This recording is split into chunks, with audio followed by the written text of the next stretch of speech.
The powder alarm was a major popular reaction to the removal of gunpowder from a magazine by British soldiers under orders from General Thomas Gage, Royal Governor of the province of Massachusetts Bay, on September 1, 1774. In response to this action, amid rumors that blood had been shed, alarm spread through the countryside to Connecticut and beyond, and American patriots sprang into action, fearing that war was at hand. Thousands of militiamen began streaming toward Boston and Cambridge. A mob action forced Loyalists and some government officials to flee to the protection of the British Army. Although it proved to be a false alarm, the powder alarm caused political and military leaders to proceed more carefully in the days ahead, and essentially provided a dress rehearsal for the battles of Lexington and Concord 7.5 months later. Furthermore, actions on both sides to control weaponry, gunpowder, and other military supplies became more contentious, as the British sought to bring military stores more directly under the control, and the Patriot colonists sought to acquire them for their own use. Background: in 1772, many of the 13 British colonies, in response to unpopular British actions and the negative British reaction to the Gaspee affair, elected to form committees of correspondence. These allowed communities to formally communicate with each other, raise awareness of incidents occurring elsewhere, and to coordinate actions. As such, they became instrumental in managing the colonial response to enforcement of the Tea Act, the Intolerable Acts, and other unpopular British colonial legislation. The colonists of Massachusetts had not yet taken concerted action to organize themselves militarily against actions of the British regulars, although statements were made about supporting Boston at the risk of our lives and fortunes. General Thomas Gage, who had become the military governor of Massachusetts in May 1774, was charged with enforcement of the highly unpopular Intolerable Acts, which British Parliament had passed in response to the Boston Tea Party, seeking to prevent the outbreak of war and to keep the peace between the American Patriot majority and the Loyalist minority. He believed that the best way to accomplish this was by secretly removing military stores from storehouses and arsenals in New England. The secrecy of these missions was paramount, as Gage feared that leakage of any plans would result in the siege or concealment of the stores by Patriot sympathizers before his men got there. There were several places throughout the colonies where the British Army had stockpiled supplies.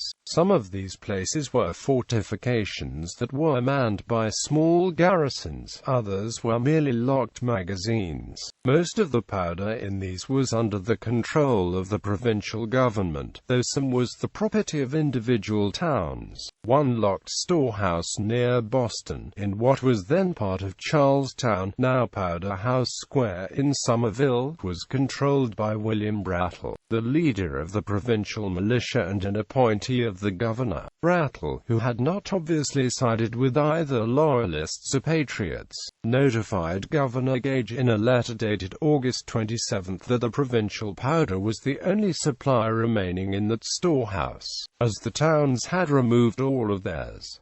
Gage decided that this powder had to be brought to Boston for safekeeping. Expedition. On August 31, Gage sent Middlesex County Sheriff David Phipps to Brattle with orders to remove the provincial powder. Brattle turned the key to the powder house over to Phipps. Gage also gave orders to ready a force of troops for action the next day, something that did not go unnoticed by the local population. At some point that day, General Gage, whether by his intent, accident, or theft by a messenger, lost possession of William Brattle's letter. The widely held story is that it was dropped. News of its contents spread rapidly, and many considered it to be a warning to Gage to remove the provincial powder before Patriots could seize it. Early in the morning of September 1, a force of roughly 260 British regulars from the 4th Regiment, under the command of Lieutenant Colonel George Madison, were rowed in secrecy up the Mystic River from Boston to a landing point near Winter Hill in modern-day Somerville. Further they marched about a mile to the Powder House, a gunpowder magazine that held the largest supply of gunpowder in Massachusetts. Phipps gave the King's troops the keys to the building, and after sunrise they removed all of the gunpowder. Most of the regulars then returned to Boston the way they had come, but a small contingent marched to Cambridge, removed 2 field pieces, and took them to Boston by foot over the Great Bridge and up Boston Neck.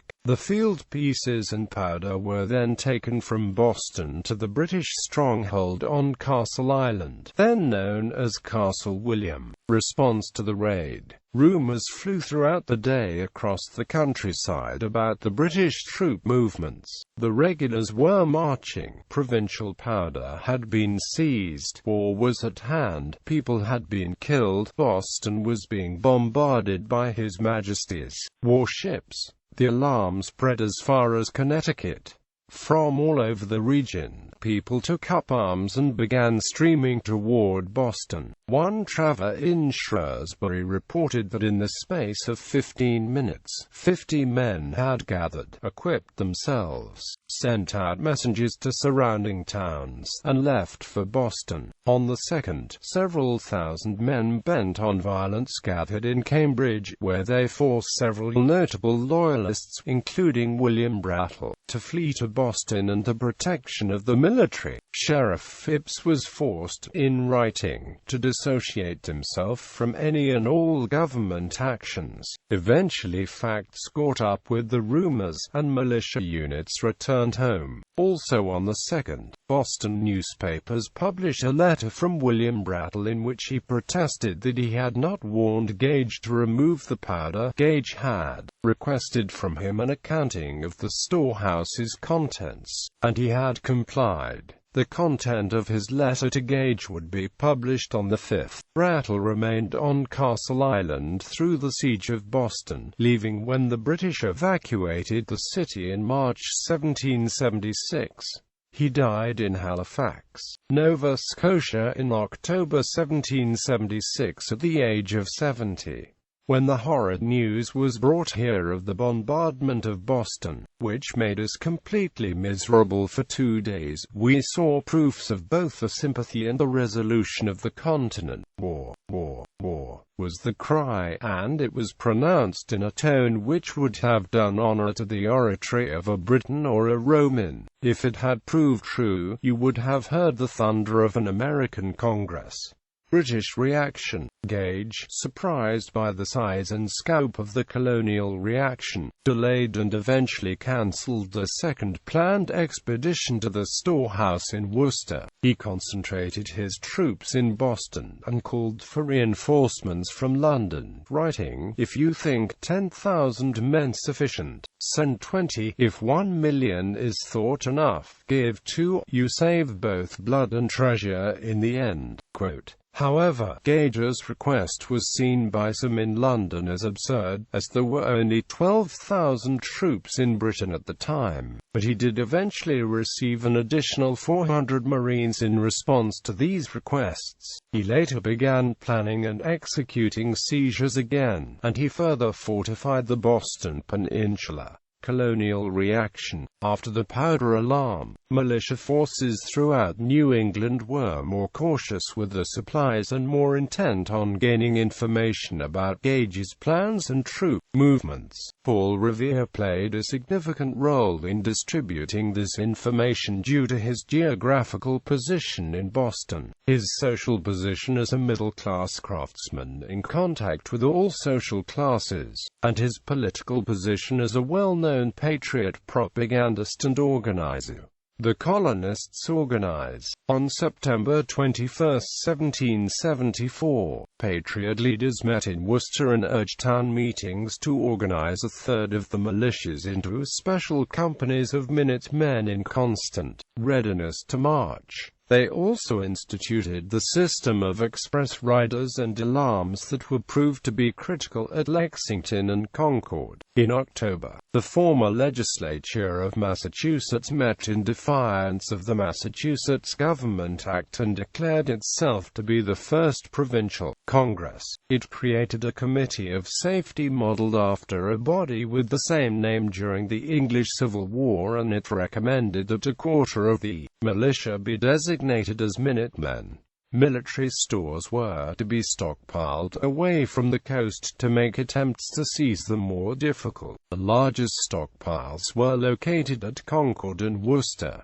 Portsmouth Alarm. Early in December, British military command voted to prohibit the export of arms and powder to North America, and to secure all remaining stores. On December 12, intelligence received by Paul Revere indicated that a seizure of stores at Fort William and Mary in Portsmouth, New Hampshire was imminent. He rode from Boston to Portsmouth the next day to notify the local patriots, who quickly raided the fort on the 14th and removed its supplies. Revere's intelligence had been incorrect. Although a British operation had been contemplated, it had not been ordered. The British did send ships carrying troops to Portsmouth, and they arrived 3 days after the fort's supplies were removed. The first arrived on the 17th, and was directed into shallows at high tide by a local Patriot pilot, much to the captain's anger. Stores of gunpowder, typically referred to by Loyalists as the King's powder, but in contrast by Patriots as the militia's powder, were also carried off from forts in Newport, Rhode Island, Providence, Rhode Island, and New London, Connecticut, and distributed to the militias in towns away from the coast. Cannon and other supplies were smuggled out of Boston and Charlestown.